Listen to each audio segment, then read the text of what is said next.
Hey everybody, welcome to another episode of Any Way You Slice It. I am Jason, and he ain't no baby, better get out of his way. This is Peter Tesian. If you didn't catch on to that, that's a UFO lyric. So we are doing UFO today. The ranking. We've been talking about you doing this. We love UFO. If you click this on, then you probably do as well. So right on, welcome to it. We're going to rank their albums, and I'm telling you right now, I told you this in a text earlier. This was the hardest ranking I've ever done. Mm-hmm. Because I like 7 or 8 albums equally, basically. So yeah, you know, they deserve more videos, like you said. I didn't really look on YouTube for this one and see what other people thought. Don't totally care, but I also just didn't have time. I do for fun once in a while if I know we're going to do a group. But I've been kind of busy, and you said there was only a few rankings of UFO. Yeah, Pete Pardo had one, and on YouTube. I mean, that's only a few. I could only find 3. That's only a few in the world. I mean, that they deserve way more than that. They really do. So it's like, why are they such an underdog group? Like, I've been thinking that all day. But rockers, no. Rockers love them. You know, with the cool rockers, though. Like, I mean, people who are really into stuff, they know that, like, it's up there on that Iron Maiden level or whatever. But they just don't. I bet they're not sitting around as wealthy as Jimmy Page or whoever, you know. The people, you don't see their shirts at Fred Well, Meyer. That's the thing. I saw them in a small club. Yeah. 15 years ago. Yeah. You know. Then again, Maiden played that same club with Blaze Bayley. At the time when Maiden was clubbing it. Yeah. Yeah. They were total clubbers. For a while, they were. Didn't Priest probably played clubs with? They probably played. Who was their singer? What's his name? And they're probably big clubs though. Yeah. Probably big. Wait, was Blaze Bayley in Priest or Maiden? I can't remember. Not. I wasn't a fan of any of the albums with these other singers. Yeah. Okay, he was in Maiden then. Okay. Sorry, we can't remember the Priest dude. Those Judas I'm Priest sure he's albums, you know, and I've said his name 100 times and I can't remember it at the moment because you caught me off guard, Jason. But those 2 Judas Priest albums, I mean, they are good. Are they good? They are. Oh my! But they're really, really. This is during like prime thrash era. So they lost Rob Halford during the prime, kind of like the end of that, the end of the thrash era, you know. And he's really, really heavy. The albums are really heavy. Jugulator. And, it's not that they're not bad. It's just heavier than you would think. Well, Painkiller was really heavy too. But melodic, you know. Mm-hmm. Yeah. Definitely melodic still. Okay. Yeah. Well, you know what? We should do a Priest ranking at some point. Yeah. Yeah. That'd be cool. Did we not? Maybe we didn't. No, we didn't. Anyway, but we do have UFO to get through, and like I said, this was very hard.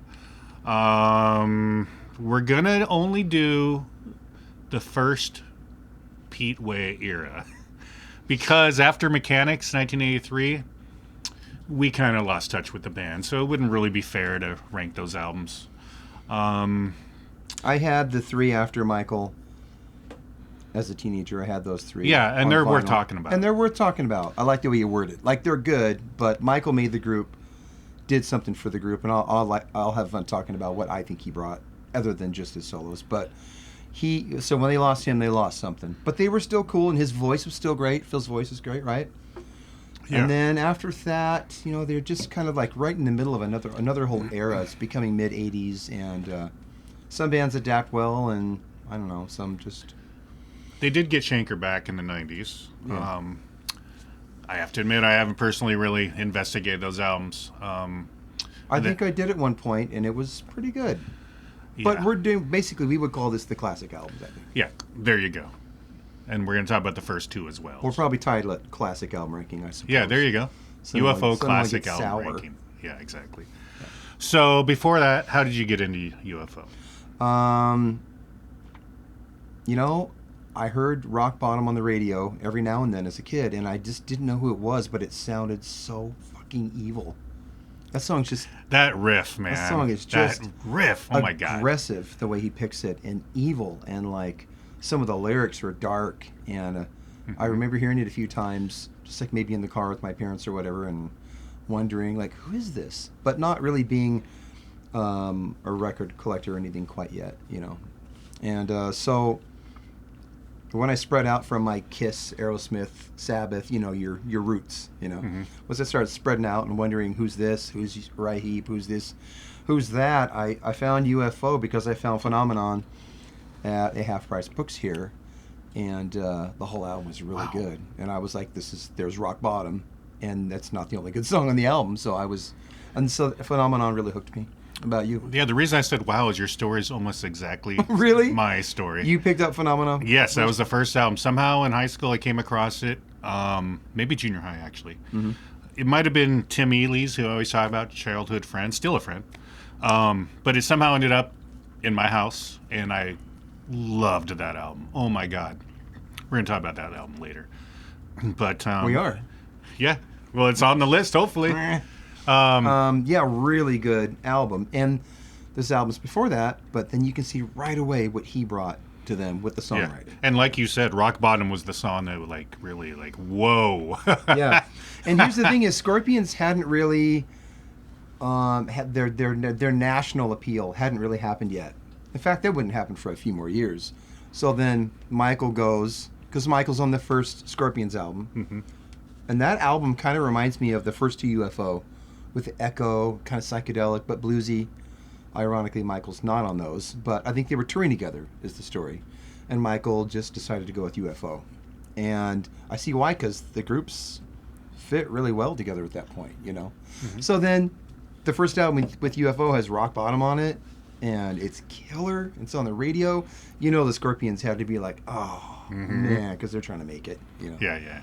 So at first, Michael had that success. Scorpions probably didn't. Right? And the first time the Scorpions really had success in the States, Michael was on the album, Love Drive, right? So. Well. Wasn't that top, radio success. But yeah. Yeah. Taking My Force, there's some good, I love those albums before. We're going to do a Scorpions ranking one day. We've already Matthews, talked about that. Yeah. Yeah, so anyway. Oh, really quick. Did you ever see UFO in concert?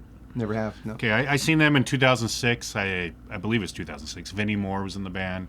Vinnie Moore was playing guitar? Yeah. He was in the band for a while. Vinnie Moore was... Yeah. Wow. It was at El Corazon, which is a club in Seattle. Well, I guess they're going to do okay with him. I mean, what the hell? Have you ever played El Corazon? You probably have, right? I have. Have I played? It's funny because I haven't played that room, the main room, since 1992. But you did play. Wow. They gave us spaghetti that night. It's a club in Seattle. It's called El Corazon now. Famous club.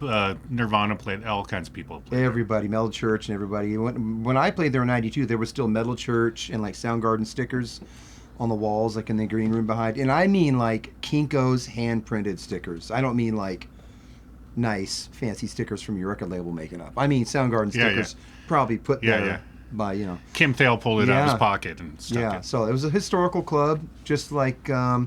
what's the other one that's really historical where grunge... The Central? Central, yeah. And we played there a couple times. One of my bands did this last year. It's still a really fun place to play. Mm-hmm. But anyway, I played there when it was called The Off-Ramp. Yep. And haven't played there since 92, but they opened another side now. It's called the Fun House. I played there a lot. Didn't Ace and Peter play the Off-Ramp together? Bad Boys Tour? Yeah. I think so. That show, by the way, is the biggest mystery to my friend Shane and I, because... we never even heard about it. And I would have went to that in a heartbeat. They came and went, and you're just like, what? Yeah, I mean, the Rocket was the Bible. The Rocket's the Seattle music publication where you read about all the shows coming up. Mm-hmm. Never seen it listed. Yeah. Like, God, I would have been there. Yeah. Ace and Peter. Oh my God. Yeah. So you saw UFO. I seen UFO in 2006 with Vinnie Moore. Was it called The Off-Ramp? I can't remember, honestly. It probably was El Corazon then. Yeah, probably. Yeah, Voivod plays there every time they come through town. And DRI. But even better than seeing UFO, I saw Michael Schenker group. Oh, you saw MSG there? Not there, at, what was that other club in the Soto district? Metal bands play there. Seen Exodus there. Studio 7. Studio 7. Yeah. That was a good show. Thank God that place That was a gone. good show. Michael, he that still had sucked, it. Man. That was like 2009. That's a pay-to-play kind of place. They're trying to do a LA thing, like pay-to-play. Yeah, but they would get national acts in, too. They would. Yeah, for an observer at the time, if you weren't gigging a lot and seeing bands, it'd be fun. But I was offered to play there a lot, and then they had this whole ticket thing, and we were going to owe them, and fuck that. Yeah, I seen so it was Michael Schenker. No, wait, it's a different show. Exodus and Goat Whore. Yeah. And a band called Warbringer, who are actually really good. I think a lot of great metal groups came through there for a bit, and I remember a lot of great shows there, yeah. That was just my excuse to say Goat Whore on the podcast. It's fun to say Goat Whore. They're actually pretty good. I mean, for that kind of thing. Yeah. Next week, Goat Whore discography ranking.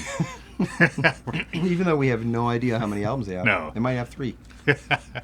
But UFO. Let's get to it. This is going to be tough. This is going to be painful. So, Peter, you start us off. There's 11 albums in this classic era. We're counting, of course, the classic live album and 10 studios. Mm-hmm. What is your number 11? For my least favorite, I'm going to say UFO 2. And I don't know why, but I think I like UFO 1 a little bit better. Because there's no 26-minute song? It's a little... UFOs... UFOs to me is good as 1, but it's a little hit and miss. And this is in there kind of like... it's not just verb. It's like straight up like echo, verb, and I love the sound of those first 2 records, actually. I kind of go for that with my stuff. Lots of echo. I like to overdrive things a lot. Things that shouldn't be overdriven, say like snare drums. And I like it. I like tape breakup, and I love all that. So I love the tone of those first 2 albums, but they do sound kind of like they're getting it together, and his voice is already there, I think. Maybe the great melodies aren't quite there yet, but his voice is there, and the guitar player they had at the time, what's his name? Mick Bolton. Doesn't really compare to Michael, honestly. I mean... Michael Bolton? Michael Bolton? Mick Bolton, Michael Bolton. Yeah. But not many people do compare to Michael, so I mean, what are you going to say? I mean, they got one of the greatest rock players when they got him. But so 2 is in last position, 11th for me. This would be 11 with the live album included. You know, this is going to sound boring, but mine's the same. It's UFO 2. It is? Yeah, I mean, there's a 26-minute song. There's an 18-minute song. I mean, no thanks. Yeah. Composure. I don't have that patience these days because we're talking about a band who have all these other albums with 4-minute classics. You know, that's what you want to hear. Yeah, they figured it out eventually, that punch, that like hit them hard. Oh, they figured it out. And every song doesn't have to be long, but they were kind of like, you see what I mean though, right? You agree. Have you heard the first Scorps album that much? No. No. So it is very... You're going to laugh because, although it's really good, I do think the first Scorpions album, and they made a promotional video for it and everything, it's really good. And Michael was in the band, right? Yep. Klaus's voice is really cool then. Like, it's a cool video. They like shot it outside. It's cool. I like the first Scorps album. I think it's a little better than the first 2, UFO, personally. But... very similar bands at the time, hence touring together, I suppose, and Yeah. Yeah. Okay. So your 10 is 2. Or your 11 is 2. My 11 is 2. Your 11 is 2.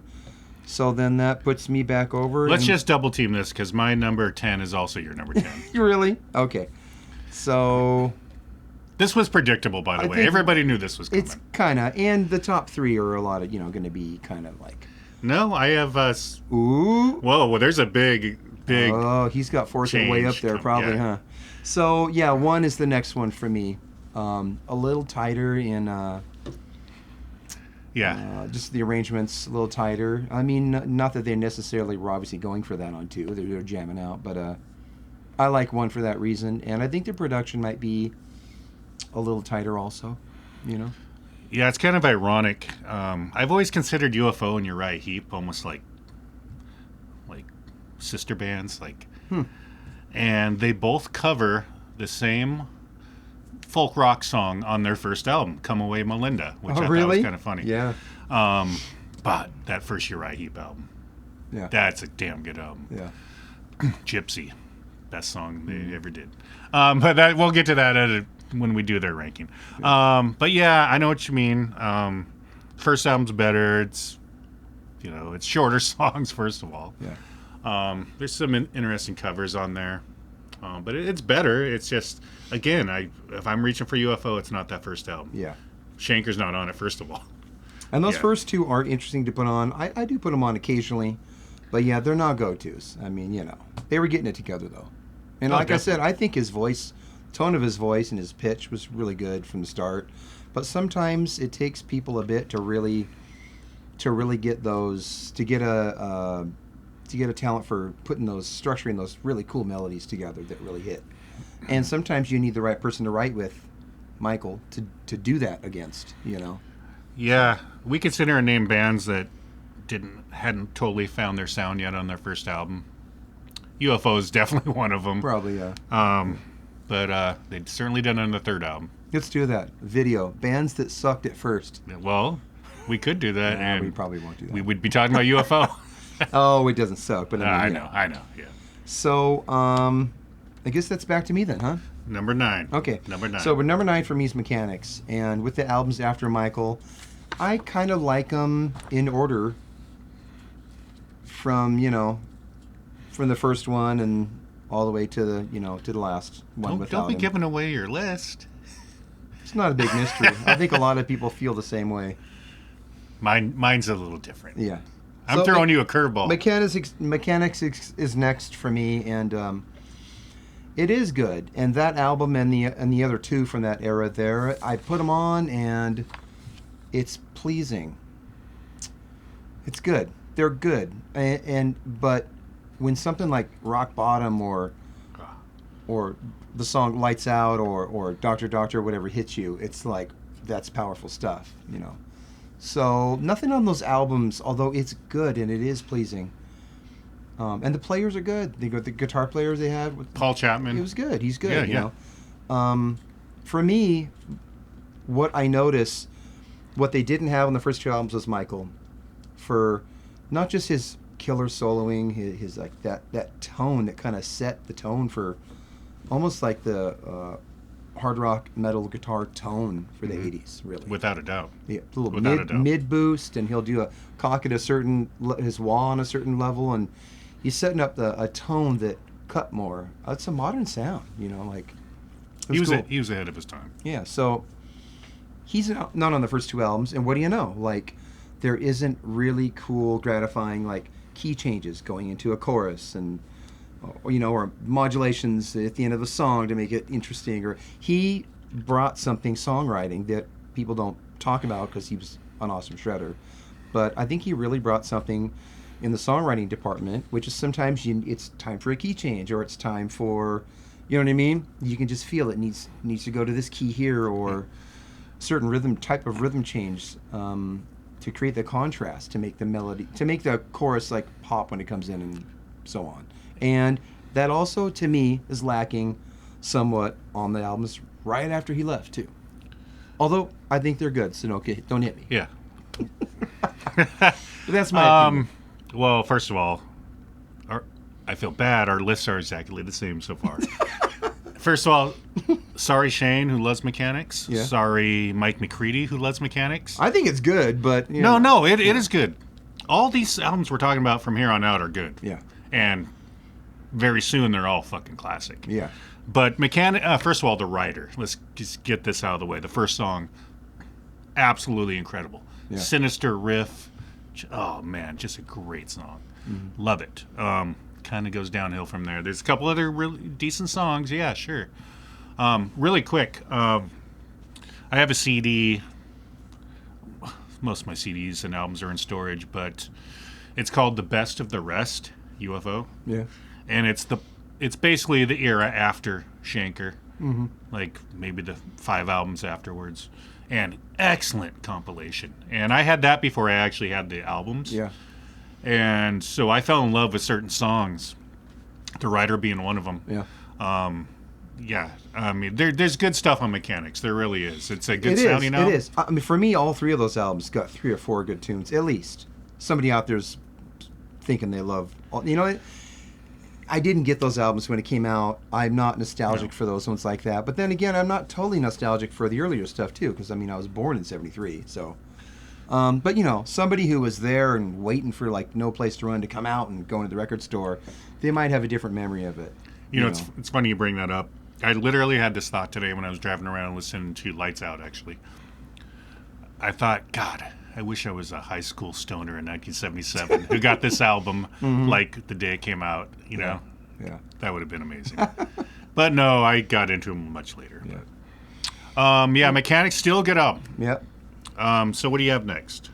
Oh, that's right. So because you're the same. Okay, so for me, for number 8, I got The Wild, The Willing. And just like those albums with Michael, for me, these 3 albums are really consistent against each other too, you know. So I want to say this about UFO. They never really changed that much. You know what I mean? Even on the first couple albums, they kind of had their thing like a rocker, a bluesy rocker, a power ballad, and they're very consistent. Or you could say they didn't grow a lot, but I would think of it as... No, I wouldn't say that. I would call it consistency, really. They just did really good hard rock, and they just kind of kept doing it, you know. They like that roomy drum sound. I think the Nevison albums are a little punchier and really hit. By the way, I hit thought, hard. I thought Nevison like pussied out bands. Really? These UFO bands. He did that later. Yeah, like he neutered Kiss. Yeah, see that was once he's getting points on records, and once he's like, points, yeah. Once radio is a big thing, like a huge thing, like in the '80s. You know, producers in the '80s, they're getting points on your record. They're getting checks. Like they're wanting to make this band multi-million-dollar radio. You know what I mean? It's a different world, I think, by Crazy Nights when he did that. But Paul will mention maybe half-heartedly that like, yeah, and he did those great UFO albums, and we want to work with them. And I think we know. Did Paul say that? Oh yeah, Paul mentioned UFO. He said that, you know. Oh yeah, and I think that's cool that he mentioned that. But really, I think we know that he wanted to get a little bit of that Ultimate Sin, a little bit of that Heart. Yeah, that's exactly what it was. And Paul and Gene could see what he did, not only for Heart, and Heart was already radio friendly, of course. To this day, you hear Heart on the radio every single day. Especially in Seattle. Yeah. But Ozzy, getting Ozzy on the radio, and like the Shot in the Dark video, polishing Ozzy in the right way, and Paul and Gene were probably like, he could work for us. Exactly. That's our bit on Ron Nevison. Yeah. Rest in peace. But you hear Paul Stanley give it up for him, you know, a little bit. Okay. So Wild and the Willing. Yeah. First of all, people, I promise you, these lists are going to change a lot coming up. But my next one is Wild and Willing as well. Uh-huh. So my number 8 is the same. Yeah. The thing I want to point out is Making Moves is one of my top 10 songs on my list because I love that song. So to me, when I think of that album, I think of that song. But there's other good stuff on there too. Yeah. And a lot of people didn't like. That's the thing I've learned from my UFO studies I've done here in the last couple days preparing for this is there's a lot of shade thrown on No Place to Run for the production by George Martin. Really? Yeah. So a lot of people like the next album. It's kind of roomy. I like it. No, I'm not one of those people. I mean, I like it obviously better than what we're talking about. The Wild, the Willing, and the Innocent was a return to a harder sound, but not that there's not ballads on there too. But yeah. All I got to say is Making Moves is on there, so that right there makes me like it more than Mechanics. Really? Yeah. All right. So that was your next one too. Yeah. So far we have the exact same list. And I wasn't copying. Jason makes sure that I don't know what he chooses too. So that's kind of amazing. Exactly. See, like, look, I'll show you my list, but not him. So I will. So I will say, and I definitely like No Place to Run the most out of the 3. Yes, me too. And I don't really know why. I guess they, just the event they got a little better further. Songs. Got a little further from the 70s, and as they just got a little further and a little further, I mean. I love it though. It's a great album, and I will say that I don't really dislike any songs on those 3 albums. That's some good stuff. Let's show the people. Okay. The one vinyl we brought. So Peter, there's no place to run, but there is a place to stand and look fucking cool. Look at that. There's no place to... You know what the coolest thing about this is? Look at the way Pete Way is standing. Who stands like that? You know what the answer is? Pete fucking Way. Look at that. That's awesome. Yeah. That's a cool cover. Standing by the... What is that? I always thought it was the subway. Maybe it's not. No, it's a gas station. I thought it was a They're gas at the station. gas station. Heck yeah. You can tell on the back. Yeah. Oh, yeah. Okay. Back cover. Yeah, so killer album. Even as a kid, even though it didn't really have hits, or not hits that I knew of, when I got these, kind of, I think of them as a set of 3 in a row here, I think I kind of always gravitated towards this one the most. And I like the recording. I think it's good. So. Peter, what are the chances? And that one's next. My for you. next one is No Place to Run as well. I love it. I mean, I struggled all day. I was like, I want to put this higher on the list. I do, but I just couldn't put it above any Schenker stuff. I just couldn't do it. Yeah. But man, it's a worthy follow up to, I guess, Obsession. Yeah. It's amazing. Well, let's look at the songs here. Let's talk about them for a sec. First of all, Lettin' Go is my favorite song post Schenker. Love it. Mystery Train, great cover. A lot of people covered that. Elvis, the band, did a great version, but great cover. This Fire Burns Tonight, amazing. Youngblood was the single. When I hear it, it sounds like a cover song, but they actually wrote that. That's a great song. The title track, though, probably the second best song on there. Money Money, that's a great song. Yeah, it's I actually like the production, and George Martin also produced Cheap Trick the same year. Dude, also. George Martin doesn't know how to do bad production. No, It's he's not George even- Martin. He's not even capable. He brought Jeff Emmerich with him. Do you see that? Oh, really? Yeah. If you want the proof on that, listen to Jeff Beck Wired, and there's 2 or 3 songs that George Martin mixed, and then it'll say right on the back, a handful of them were remixed by Jan Hammer, who I think it was a thing where he kind of took over the production, or he took over kind of helping engineer or something. But Jan Hammer ended up doing some mixing, and the George Martin ones, like, I love the whole album, but there's a difference, and you can hear it. George Martin just, yeah. Yeah, I mean, come on. Yeah. He's George Martin. He was the 5th Beatle. Yeah. So, Right on. what do you have at number 6? So for me, number 6, I have Obsession.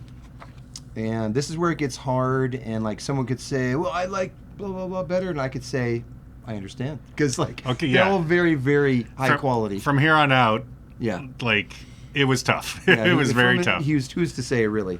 But Obsession is the last one out of this Michael batch that I got personally, and maybe that has something to do with and also the songs on Obsession, I probably like them even more on the live album, so maybe that's why it's at 6. But Obsession, it's his last studio album with him, and the drum sound is a little less punchy. It's a little extra roomy compared to, say, definitely Phenomenon, but Lights Out. So that might have something to do with it also. I love the live versions off Obsession. They were on a roll there. It's too bad he left. I mean, he kind of stopped on top with them, really. Strangers in the Night is from the Obsession tour. Yeah. Yeah. Peter, my number 6 is also Obsession. What are the chances? Yeah. Looking at your list, though, I can see his. He can't see mine. Mm-hmm. There's changes coming up. Yeah, everything you said. It's a fucking great album. I love it. I love it. There is one bad song on there. I can't stand that Arbory Hill. Oh, really? That's stupid. I'm sorry. That's just. But that's just a little interlude. Great album. One more for the rodeo. Cherry's on there, which, like you alluded to, better on the live album. Pack It Up and Go. That's a good song. Ain't No Baby. I love that. The whole album is good except Arbory Hill. And Hot and Ready could start side 1. Such a good rocker. Oh, yeah. It could easily be the starter on side 1, too. Yeah, but the opener on side 1 is Only You Can Rock Me, which... Yeah. It's a rocker. I heard that on the radio a lot back then. It's a classic, yeah. Yeah, so, again, from here on out, like you said, somebody could say, oh, you know what? What? Pete Pardo, that's his favorite UFO album. Oh, yeah. So, hey, totally understand that. Yeah. It's amazing. Yeah. Sometimes it's which one you got first, you know. Okay, from here on out, I promise our lists are a lot different. Really? Okay. Yes. Okay. So I'm so 5 for me is no heavy petting. And for me, there's not a huge difference between no heavy petting and force it.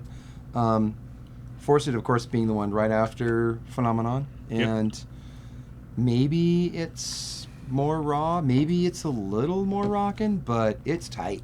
I mean, Force It's tight. They're kind of a set. You know what I mean? Obsession is a little different. It's got a little different feel, but to me, no heavy petting and Force It are a set there. I would put no heavy petting behind Force It, maybe just slightly. Or would I? It depends on what day, really. You know. But they were so consistent. They were really consistent. Yeah. And they was also in production because these albums are all Nevison, so it's like they have their team together. You know. Yeah, exactly. So finally a change. Yeah. Finally a change. My number 5 is Faucet. And the reason I say it like that is if you look at the cover, there's all kinds of faucets. It's called Faucet, but there's faucets all over. And people talk about, is that 2 girls or 2 guys? One thing I do know, thanks to Wikipedia, is those 2 individuals on the cover later formed the band Throbbing Gristle. Really? Who I know nothing about. Did they really? I've heard the name, but I don't know anything about that band. I think they're industrial. Are they? I'm just gonna say it and be an asshole. You probably don't need to research them. No. Me knowing you well enough, probably don't bother. So. Okay. Because you know I like to research stuff, but no. So it is? First of all, it's a stupid name, so I'm not. Yeah. Yeah. But yeah, Force It is my number 5, and let me explain why it comes in at number 5, even though I absolutely love it. Fear of bathrooms. First of all, every song on there I love. Shoot It, Shoot, Let It Roll, Mother Mary, better versions on the live album. Okay, if I want to hear Shoot, I'll go to the live album. Mother Mary's rocker. You know it's great. Yeah. Dance Your Life Away, is that what it's called? Yeah, good song. Lyrically, This Kids though. I don't know. This Kids. Yeah, oh yeah, that's Again. a fave. That's a fave. Again, I really love the version on Strangers too. Yeah. But no, there's nothing wrong with it. There's not one bad song. Yeah, it's amazing. It's like a little set right there, a little set of albums. Yeah. But when I think of albums that have moved me more, there's 4 in front of it. So I love it, but it's at number 5. Yeah. It's her. Yeah. So number 4 for me is Force It, and we basically talked about it. I like it a little better. I don't know. Depends on the day though too. So Force It. Part of me wants to put it there because they're just slightly more primal. Maybe it's just that much closer to the Phenomenon. It's a pretty raw album. Yeah, really. And I love that. I like it raw, Jason. What you got for your? Number 4. Okay, so no heavy petting. It was kind of. We're including Strangers of the Night in this, and where do you place the live album? And I just kind of wanted to put it right in the middle of the Schenker stuff. Yeah. Because it represents all the Schenker stuff, and some of it, like I said, like Shoot or songs like that, I like the live version better. Some of them, like, I'll just go to the studio version instead. So I'll just put it right in the middle. Yeah. But it is an absolute classic live album. Strategic, Jason. Strategic. There you go. It's amazing. What can you say about it? It's well known as being one of the best hard rock live albums ever. It's up there with Kiss Alive, Live and Dangerous. Yep. Kind of like comparable to although the Humble Pie album is kind of the granddaddy of them all. Comparable to that also. Frampton. That's not hard rock, but yeah. No, it's Strangers of the Night is incredible. So a few things about that. I guess there's been a recent, I don't know if it's considered a box set but all 8 shows that were recorded for this album have been released. And Schenker has said that there were much better versions of some of those songs. And really? I personally would love to get this box set, or at least hear it. I'm sure it's on YouTube. I should investigate. But maybe it was down to recording errors, or maybe the one microphone wasn't. I mean, yeah, better performances, but I mean, I don't know. Yeah, so Why would they not I'd go be for- interested to hear all 8 shows. Schenker left the band in the middle of the Obsession tour, actually. And then he went and recorded Love Drive with the Scorpions and then went solo. And then he even toured with them a little bit and then quit, and then they brought Matthias back. So, and then he's been with him ever since. Yeah. But that's Scorpions history for you. So, yeah, my number 4 is Strangers in the Night, absolute classic live album.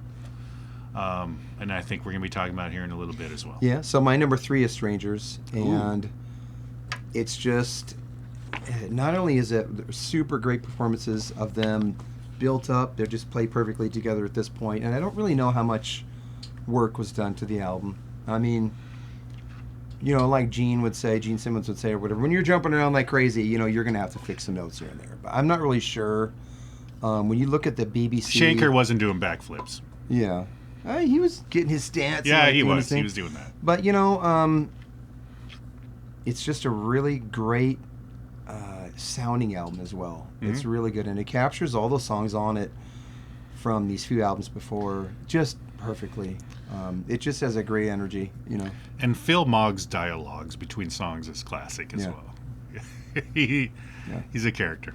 And also, it reminds me, like the BBC footage reminds me that they've released a BBC album of the live stuff, and it's killer. I think there's isn't there a BBC box set of UFO? I wouldn't doubt it. I think I have 3 or 4 discs of stuff, but the BBC stuff for UFO is great.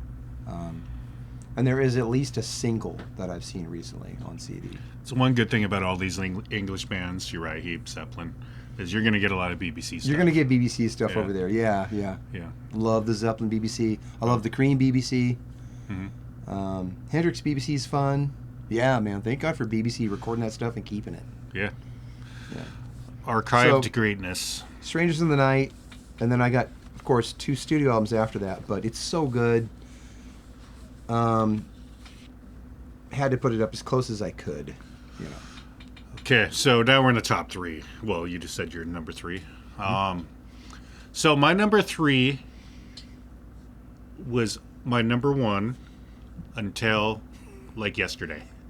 And it's number 3 now because yesterday and today all I did was listen to UFO. Yeah. And I just came to realize there's 2 albums better than Phenomenon.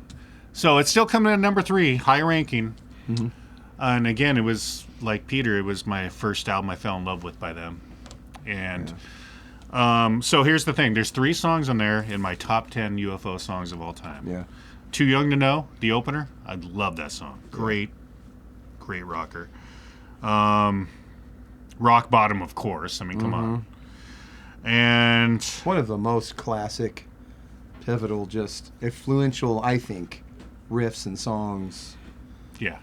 Yeah. And that's actually it. There's only 2, not 3 in my top 10. But the rest of it, Crystal Light is amazing. That's a great album track.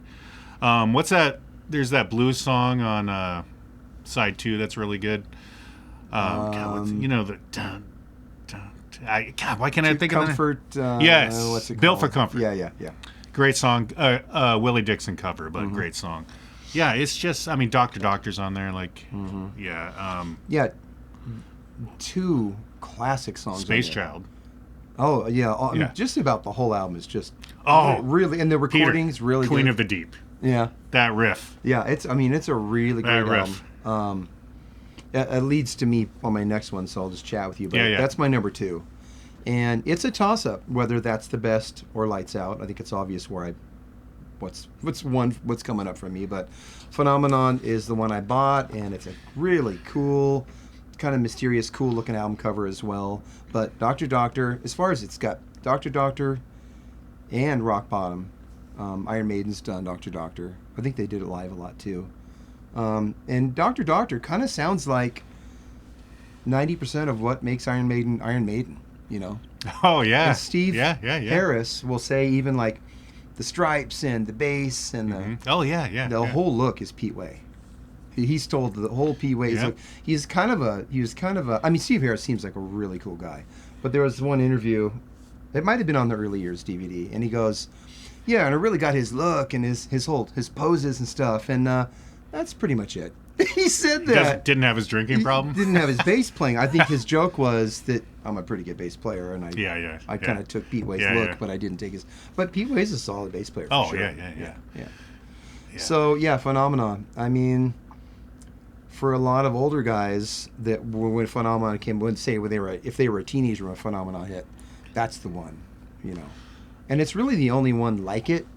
You know what I mean? Because Force It and stuff and everything after, it has a little bit more modern production, and then the stuff before Phenomenon isn't anything like it, of course, because Michael's not there. So really, it's kind of a one-of-a-kind album. Yeah, definitely. I mean, it's the album that made me fall in love with the band. So it was going to get high ranking.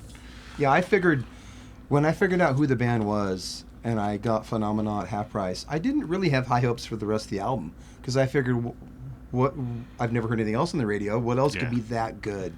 And I was surprised how good that album really was, you know. Mm-hmm. Yep. Yeah. So Phenomenon's great. Yeah. Side 1 on Phenomenon is my second favorite album side of theirs. Yeah. And the first favorite album side is on this next album. My number 2, Lights Out. Ooh. Lights Out. How could that be number 2? That's just the thing. Like I said, Phenomenon was my favorite until a couple days ago. Mm-hmm. And just listening to Lights Out, actually, today, just like, it's hard to deny this album. Yes, it was their most successful, at least here in the States. Lights Out? But, yeah. But first, side 2 of Lights Out, that's the side I'm talking about that I love, has Love to Love. Mm-hmm. It has Getting Ready. And it has Electric Phase. 3 of my top 10 songs. Yeah. And it has this cover by Love, Alone Again Or. Yeah, it has that Love. Yeah. We're both Love fans. Yeah, so. Yeah. I love to love. See what I did there? Love to love. All right. But Too Hot to Handle and Lights Out, both on the same album. I mean, I think it's the only other album besides Phenomenon that has two kind of like, for sure hits. That they're just really punchy, great, well-written songs that are just, as soon as it hits, like, oh yeah, you know. And those two songs are just really good, really well-written tunes, and I just love it. I love it when I hear, once in a while, I'll hear Lights Out on the radio, and I'm like, yes, whoever that DJ is, you know. They used to play Love to Love a lot on the radio. That was cool. Yeah. What would you say, I was thinking this today, what would you say is the song they're most known for? That's tough. I'm going to say Rock Bottom. I mean, here's the thing. My friend had a club called The Backstage over on 6th Ave here for about 3 years maybe. And he had George Lynch open the place. Were you at that show? No. And then I went to the show later where he had Michael Schenker play. And Michael Schenker played, he played, I don't know, maybe a dozen songs. And then he played like a 12-minute version of Rock Bottom. And when Rock Bottom hit, the place was nuts. It went nuts. It was just... It's meant for the stage. Yeah. It was just, that song does a thing, just like when I saw when George Lynch opened the place. When he went into a couple of the Dawkins songs, the place went nuts. The electricity was just... When you say he opened the place, did he cut the ribbon? Did he do that? Well, there wasn't a ribbon, but they probably cut some stuff somehow on mirrors or whatever. Yeah. I don't know.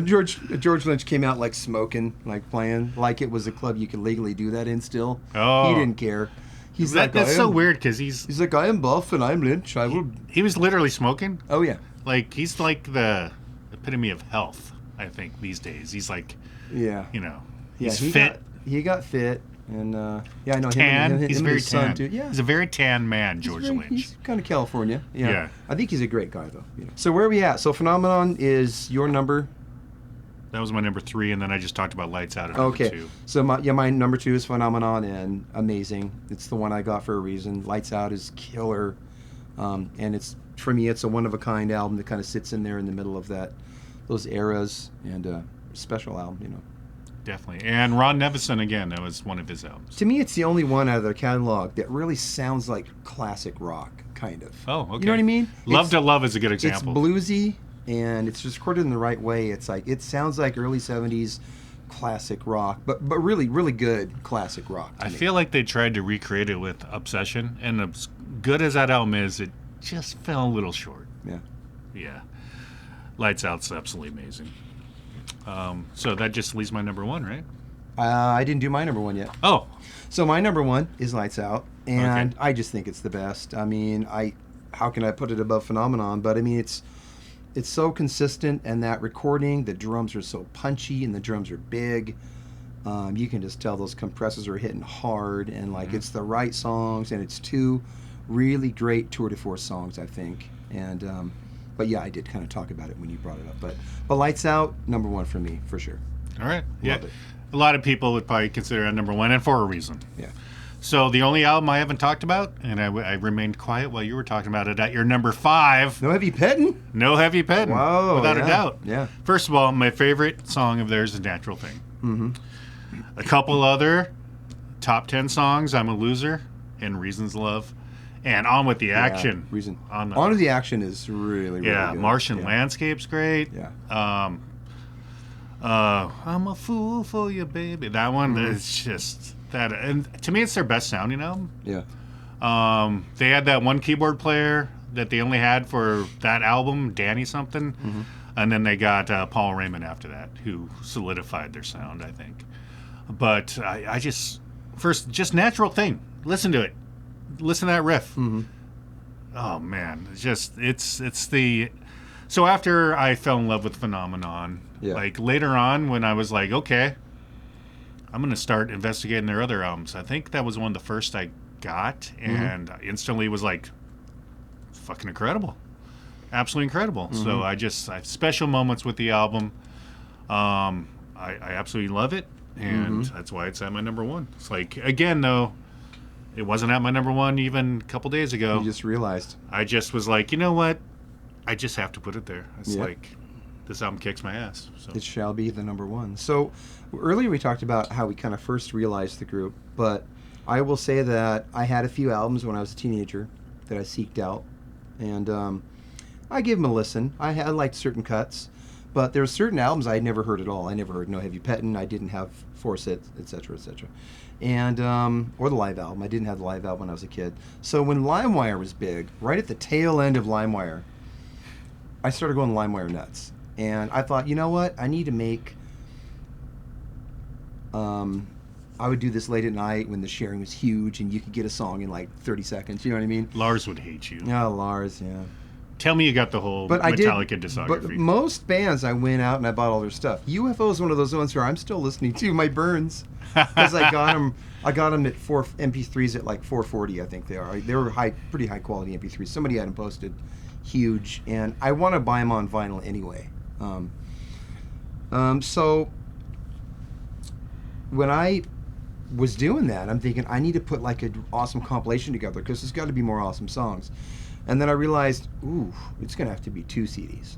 And then I realized I'm going to have to find every song from every album. So then I downloaded every album, and I was so surprised when it just kept coming. And like even the deep tracks were like, just killer, you know, like the Kids and stuff like that. Yeah, stuff you didn't hear on the radio, but it would be impossible to make a single disc compilation. Yeah, you'd be leaving a lot of good stuff off. it was. I ended up downloading the whole. Yeah. And I will buy them all. Don't get mad, guys. I will buy them all.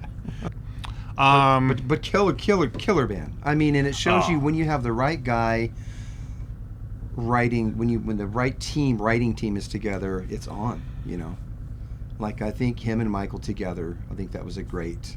I'm sure certain things were written more by this guy and more by this guy, but Michael brought something songwriting, and you can hear that on the first couple MSG albums too. They're really good. Mm-hmm. Yeah, You know, exactly. Good songwriting. So. Yeah, and speaking of offshoot bands, Pete Way was in Fastway. Oh yeah. And Fastway, that's a band we've never talked about. Their first 2 albums, Yeah, especially that first one, oh my God. it's good. Yeah, it's really that's like, that's as good as early 80s hard rock gets, metal, you know. Incredible. And Wasted were good. opened up for Crew Crew and Ozzy on. Oh, he was in Wasted. Yeah. Wasted with a Y. Yeah. Yeah, Way, Pete that's Way. right, yeah. Get it? Yeah. Yeah. You know, I actually didn't realize that.